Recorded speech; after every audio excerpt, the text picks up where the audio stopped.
most people are actually built to overvalue other people's opinions, that it's a human norm. Even someone as strong as me emotionally has those micro moments, and that's okay. And that, you know, you need to fight for it, just like you fight for losing weight or gaining muscle, just like you fight for it to get better at riding a BMX bike or shooting a basketball or being good at video games, or like everything in life requires some work. And I think that out of everything I can think of, fighting for a better mental perspective that finds balance, that isn't entitled, that isn't about dwelling, that isn't about complaining, that isn't about blaming, but that is also equally kind to oneself.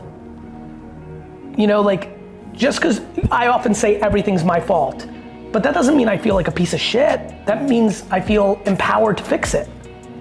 And so, you know, I think it's exercise of the emotional brain, not, you know, a lot of people are like, it's exercise of the brain. I actually think of that oftentimes as intellect.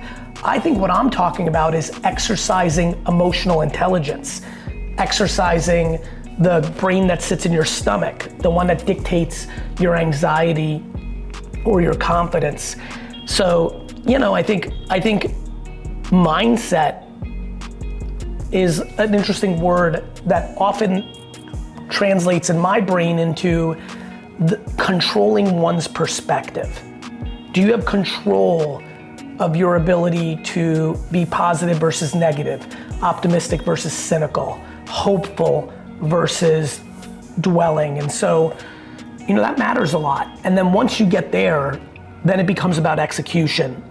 And that's where I get excited. I get very excited philosophically, and then I get very excited practically. You know, I get excited about half the speech being about like, enough, fuck, like we can actually like do this. And then once you feel like you've got people there, it's like, okay, let me tell you how to do this. Here's what's happening in social media. Here's how you produce content. A lot of it has to do with the mental stuff. One of the biggest reasons people struggle at social media creation is they don't have peace of mind, they don't have self-awareness, they have levels of insecurity, they lack curiosity, they lack tenacity. There's a lot that goes into it, and so those are the themes I think about. And I mean, two months ago, I had the fortune of interviewing another mindset specialist in David Goggins, and what he said really motivates him is doing what most people, you know, kind of making himself uncommon amongst the uncommon. What kind of motivates you? Like, you've built so much and you've achieved so much. What's that motivating drive behind all of that? The curiosity and the deep belief that I'm required to squeeze out all the juice out of the orange. You know, I'm extremely aware that I am fortunate genetically, DNA-wise, parenting, the luck of the draw of parents, the luck of the draw of circumstance, you know, coming from humble beginnings. A lot of things went right. Timing. I kind of view it like this. I got a grapefruit worth of juice in a world where most people get tangerines. It's now up to me to squeeze that as much as I can. And what that really means, to make it more practical to everybody who's listening, I have a gift of communication. It is what it is. I don't think I'm special because of it. It's just I'm good at it. People resonate with the way I communicate. I have incredibly good intent. And I feel a level of responsibility to leave the world happier, especially now when everyone's getting really good at making people feel unhappy. I mean, think about how weird it is. I have this great ability to communicate and am deeply optimistic at a time where the world collectively is as pessimistic as it's been in a long time. That's a real opportunity and a responsibility, and I'm very motivated by that. Yeah, for sure. Yeah, and I mean, one of your podcasts recently, you said there are really two ways to to build something incredible, and that was either you have a deep insecurity that you use it to fuel yourself, or a deep level of confidence and use it to fuel yourself. Can you expand more on those two ways?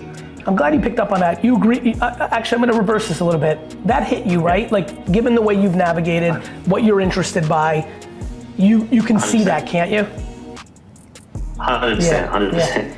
Yeah. It's same for me. Like, I was like, oh wait, because when you're a kid and you're still a young man, you're going through it. When I was a kid, like you don't even think about shit like this. You're just living.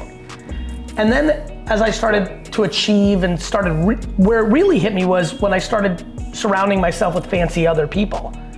And I remember very early on in the mid 2000s being like, I'm different. And not like I'm different better, I'm different worse. I'm just like, I'm different. I'm like, and very quickly I was like, wait a minute.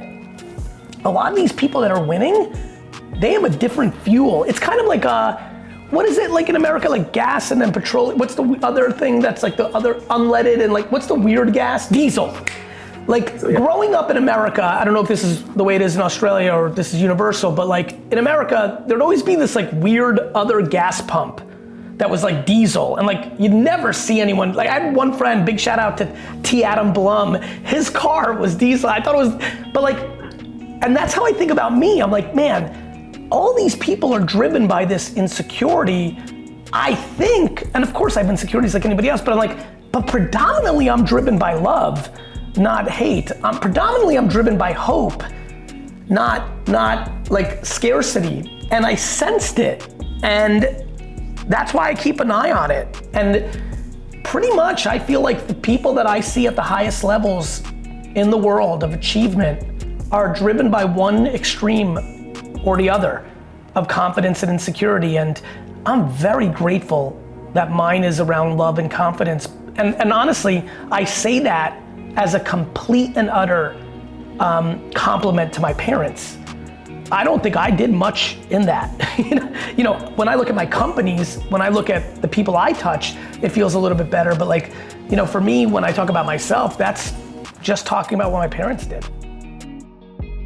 Wow. So with your parents, like, so you essentially built your dad's store for your dad. Like all your 20s, you just dedicated to that, right? Your whole 20s? Yeah, I mean, when people are like, you were handed everything, I'm like, I built my fucking dad's business. When someone poses it the way you did, like I often remind people my dad came to America with nothing to his name and built a multi-million dollar, $4 million a year business. Like it's pretty fucking remarkable.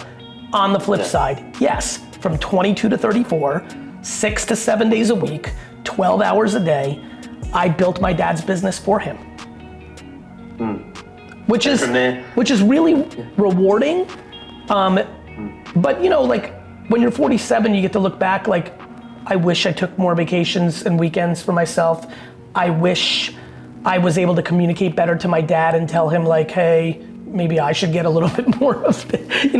You learn from that. And so, but honestly, even though I say I wish, I'm kind of fibbing. I wouldn't change anything. It's one of the great accomplishments of my life to be able to, it's very rare for a child to be able to be a disproportionate impact on their parents' financial situation in a way that wasn't, you just gave it to them. I built alongside my dad. Yes, do I think I was the alpha in that? I do, because I know what happened there. But it wasn't like I won the lottery and bought my parents a house. Like we were in the trenches together, and my cousin Bobby, and my best friend Brandon. And my brother-in-law Justin, and Jeff DeRose, and so Mike Yanizelli. It's like fun for me to, I think back to that decade and a half, because it really started even before that. I talk about my career from 22 to 34. The truth is my career was really 16 to 34. From 16 to 22, I barely did school, emotionally and mentally. My brain, my heart, and my soul was in that liquor store.